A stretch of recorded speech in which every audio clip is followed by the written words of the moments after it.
मैंने पार्लियामेंट में अदानी जी वाला भाषण दे दिया। देखा होगा आपने, पार्लियामेंट में देखा। अब इनकी नई आदत है, वो टीवी ऑफ कर देते हैं। पहले माइक ऑफ करते थे, अब टीवी ऑफ कर देते हैं। तो पता नहीं आप में से सबने देखा या नहीं देखा, मगर बीजेपी वालों ने जरूर देखा। और उसके बाद मेरी जो लोकसभा की सदस्यता है उसे रद्द कर दिया। जैसे गाड़ी में एक्सेलरेटर दबाते हैं, वैसे ही मेरे केस का एक्सेलरेटर दबा दिया और 2 दिन में मतलब निर्णय ले दिया। और पहले महिला आरक्षण की बात नहीं थी। आपको याद होगा, पहले हिंदुस्तान के नाम को बदलने की बात थी। याद है आपको? इंडिया से भारत। अब पहली बात, कॉन्स्टिट्यूशन में साफ लिखा है इंडिया दैट इज भारत, मतलब दोनों नाम कॉन्स्टिट्यूशन में है।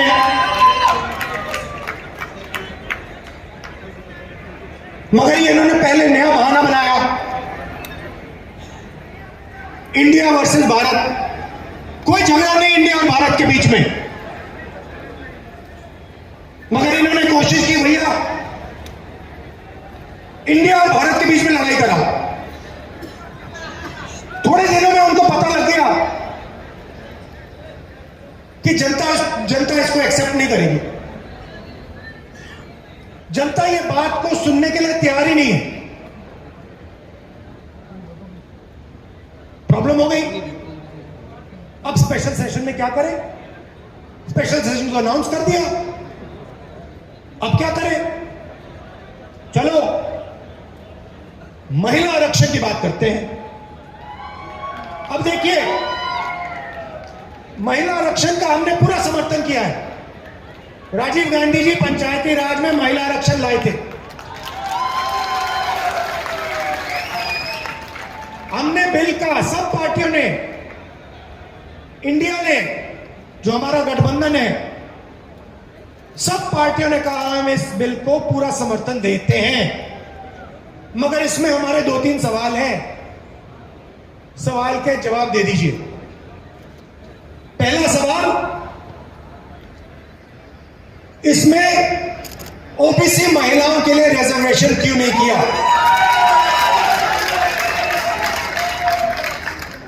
दूसरा सवाल,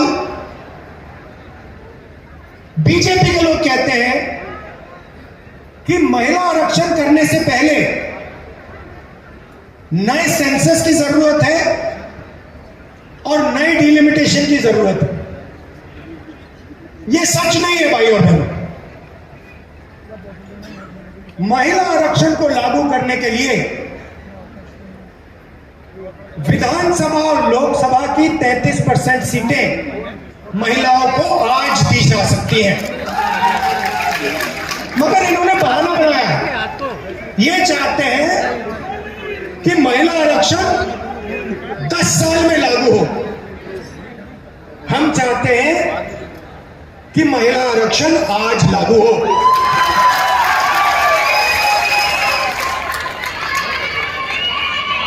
और ओबीसी महिलाओं को महिला आरक्षण का फायदा मिले। अब पार्लियामेंट में मेरा भाषण था, तो भाषण के लिए मैंने थोड़ी रिसर्च की।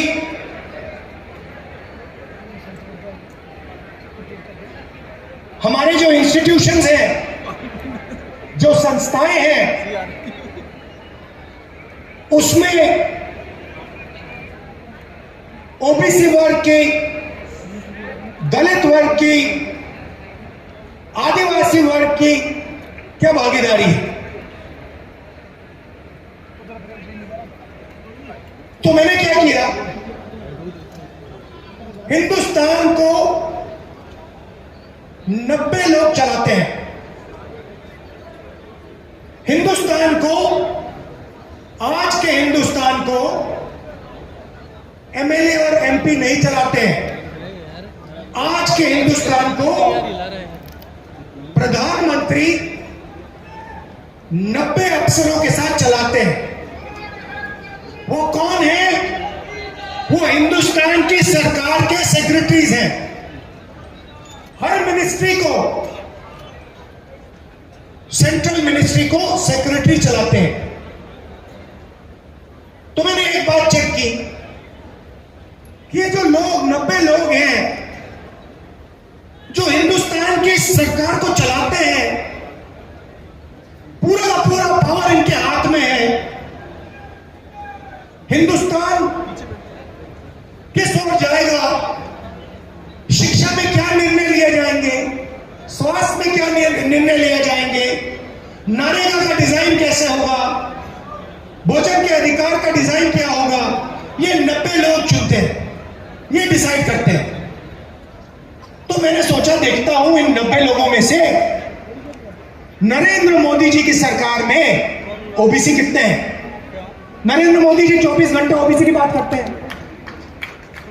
भाई और बहनों, आज 90 लोगों में से 3 लोग ओबीसी वर्ग के हैं। 3 लोग ओबीसी वर्ग के हैं। और बात सुनिए, वो 3 लोग हिंदुस्तान के सिर्फ 5% बजट पे निर्णय लेते हैं। मतलब 3 है और सरकार में उनकी कोई पावर नहीं है। कोई नहीं सुनता उनकी, उनको कोने में रखा हुआ है।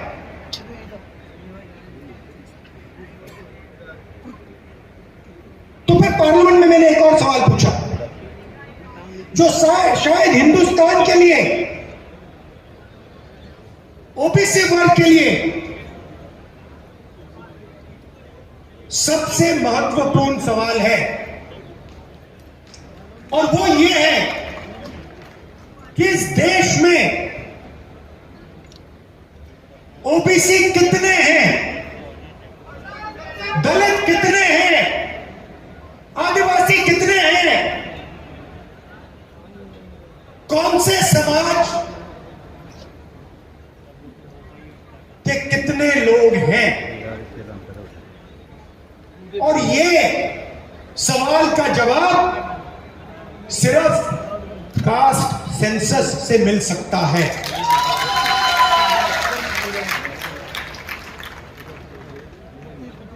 जैसे ही मैंने कास्ट सेंसस की बात शुरू की पार्लियामेंट हाउस में, आप देख लेना, बीजेपी लोग, बीजेपी के नेता, बीजेपी के मंत्री, एमएलए सब चिल्लाने लगे। मेरी आवाज को दबाने की कोशिश की। टीवी का कैमरा हिल गया कि देश के ओबीसी को यह पता ना लगे कि हिंदुस्तान की सरकार को जो चलाते हैं, 90 लोग जो चलाते हैं, उनमें से सिर्फ 3 ओबीसी वर्ग से आते हैं। नरेंद्र मोदी जी, बीजेपी अदानी जी से डरते हैं। अदानी जी शब्द को अगर विपक्ष का कोई बोलता है, बीजेपी का कार्यकर्ता, प्रधानमंत्री, मंत्री सब हिलने लगते हैं, टीवी ऑफ हो जाता है, माइक बंद हो जाता है। दूसरी तरफ जैसे ही कांग्रेस पार्टी कास्ट सेंसस की बात करती है, जो मैंने बात उठाई पार्लियामेंट हाउस में, 90 लोगों में से 3 लोग ओबीसी क्यों हैं? 5% बजट इन लोगों के हाथ में क्यों है? क्या ओबीसी की आबादी 5% है? क्या 5% है? नहीं, ये कोई नहीं जानता। कोई कहता है 50%, कोई कहता है 45%, कोई कहता है 55%। मैं सिर्फ ये कह रहा हूं, किसी को चोट लगती है, पहला काम क्या करते हैं? पहला काम अस्पताल में ले जाते हैं, कहते भैया एक्सरे करो, एक्सरे करो, पता लगाओ कि असलियत क्या है। हड्डी टूटी है, हाँ या ना? कौन सी हड्डी टूटी है? कास्ट सेंसस भाई और बहनों एक्सरे है, कास्ट सेंसस से पूरा पता लग जाएगा हिंदुस्तान में कौन कौन लोग हैं, महिलाएं कितनी है, ओबीसी कितने, दलित आदिवासी माइनॉरिटी जनरल कितने,